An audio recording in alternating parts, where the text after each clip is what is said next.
If you haven't done so already and are interested, you can download the slides from the Materials tab of the course lesson page.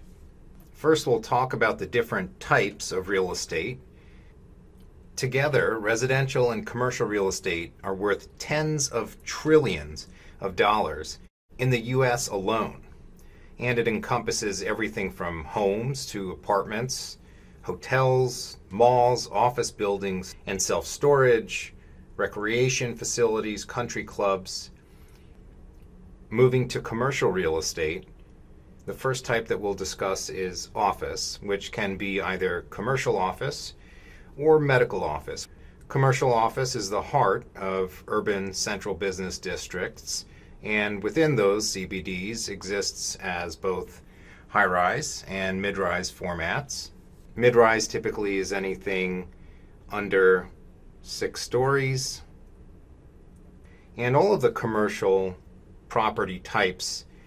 Multifamily is composed of smaller properties such as a duplex or a triplex, suburban garden apartments where you have multiple buildings in a campus type environment with some common amenities such as a clubhouse and a pool, and then urban formats in both mid-rise and high-rise. Retail real estate takes a number of different forms as well. There are all sorts of different sizes and shapes of shopping centers. Very common in suburban areas are strip commercial centers. Also in suburbia, you have very large format super regional centers, and then property types that fall within the overall spectrum of size, such as within the equity sphere, there's an overwhelming weighting towards individual investors and private equity firms providing equity capital. After that, the REITs are the major equity capital contributors. And the breakdown is 70% debt versus 30% equity. And so this could be a typical debt to equity combination wherein there is the majority of the capital coming from debt, and if there is going to be a joint venture with an existing income producing property, you have the attractiveness of an in-place rent stream from the point of closing on the property going forward.